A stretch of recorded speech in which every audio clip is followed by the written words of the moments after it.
തിരുവനന്തപുരത്തെ കാക്കിയുടെ ബലത്തിൽ സാധാരണക്കാരന് നെഞ്ചത്ത് കയറുന്ന പോലീസ് ഏമാമാരോടാ ചോദിക്കുന്നത്. നിന്റെയൊക്കെ അമ്മയുടെ വീടിന്റെ അടുത്ത കെട്ടുത്സവം കൊണ്ടുവന്ന യാത്രയാണോടാ ഹർത്താലിന് നടത്തിക്കൊണ്ടിരിക്കുന്നത്? റോഡ് ഒഴിച്ചിട്ട് വണ്ടി പറഞ്ഞു വിടാനെ കൊണ്ട്. ഹർത്താലിന്റെ അർത്ഥം എന്തോ? നീയൊക്കെ ഈ നാട്ടിലെ രാഷ്ട്രീയ പാർട്ടിക്കാർ ഹർത്താൽ നടത്തുമ്പോൾ ഓച്ചാനിച്ച് റോഡിന്റെ സൈഡിൽ പോയി കൊടിയുടെ മറവി ഒളിച്ചു നിൽക്കുന്ന മറ്റേമ്മമാർ ഇപ്പൊ വന്നിട്ടും സാധാരണക്കാരനെയും ദളിതനെയും പട്ടികജാതിക്കാരനെയൊക്കെ അടിച്ചൊതുക്കാൻ വേണ്ടി നിനക്കൊക്കെ നല്ല കയ്യൊക്കെ ഉണ്ടല്ലോ. ഇവിടെ കേരളത്തിൽ ഒന്നാന്തര ഹർത്താൽ പ്രതിഷേധം നടക്കുന്ന തിരുവല്ലയിൽ അങ്ങ് കോട്ടാലി പോലുള്ള സ്ഥലങ്ങളിലോട്ട് നീയൊക്കെ ഈ കാക്കിയിട്ടോണ്ട് ചെന്ന് കയറി കൊടുക്കണം. അവന്മാർ വെട്ടിപ്പൊളത്തി നിന്നെയൊക്കെ അങ്ങ് തിരുവനന്തപുരം തലസ്ഥാന നഗരിയിലോട്ട് വിടാം. എന്നൊക്കെ നിന്റെ മന്ത്രിമാർ വരെ മറ്റോമാരുടെ മുമ്പിൽ പോയി ഓച്ചാനിച്ച് നിൽക്കും. കാരണമേ ഞങ്ങളുടെയൊക്കെ ഒരു കൂട്ടം ആളുകളുടെ വോട്ട് മേടിച്ചിട്ടാണ് നിന്റെയൊക്കെ ഏമാമാർ അവിടെ ഇരിക്കുന്നത്.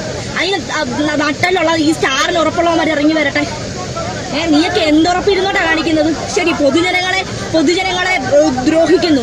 ഈ പറയുന്ന പൊതുജനങ്ങൾ, ക്യാൻസർ പേഷ്യന്റ് പോലുള്ള ആളുകൾ, ഈ നാട്ടിലെ രാഷ്ട്രീയ പാർട്ടികളുടെ ഹർത്താൽ നടക്കുമ്പോൾ, കൊറോണ പോലുള്ള ഒരു പാൻഡമിക് സിറ്റുവേഷൻ കേരളത്തിൽ വരുമ്പോൾ അല്ലെങ്കിൽ ഇന്ത്യയിൽ വരുമ്പോൾ, ഇങ്ങനെയൊക്കെയുള്ള സാഹചര്യങ്ങളിൽ കാലേ കൂട്ടി അറിയുമ്പോൾ നമുക്കൊരു സ്ഥലത്ത് പോകണമെങ്കിൽ നേരത്തെ അവിടെ പോകണം, ഹോസ്പിറ്റലുകൾക്ക് പോകണം. ഹോസ്പിറ്റലിൽ പോകാൻ ബുദ്ധിമുട്ടാണെങ്കിൽ അതിനടുത്തുള്ള ബന്ധു വീടുകളിലോ അതിൻ്റെ അടുത്തുള്ള റൂമുകളോ എടുത്തോ താമസിക്കണം. ഹർത്താൽ പട്ടികജാതിക്കാരൻ്റെ ഹർത്താലിൻ്റെ അന്ന് മാത്രം തെരുവിലിറങ്ങി കൊച്ചുങ്ങൾക്ക് പാല് പോലും കിട്ടുന്നില്ല, കൊച്ചിന് ആഹാരം കൊടുത്തില്ല, ഓരോ തള്ളമാർ. ഇതൊക്കെ രാഷ്ട്രീയ കുതന്ത്രമല്ലേ? ഇതൊക്കെ നീയൊക്കെ നാടകം കളിപ്പിക്കാൻ വേണ്ടി, ദളിത് ഹർത്താലുകൾ അട്ടിമറിപ്പിക്കാൻ വേണ്ടി കേരളത്തിന്റെ ഓരോ ഭാഗത്ത് ഓരോ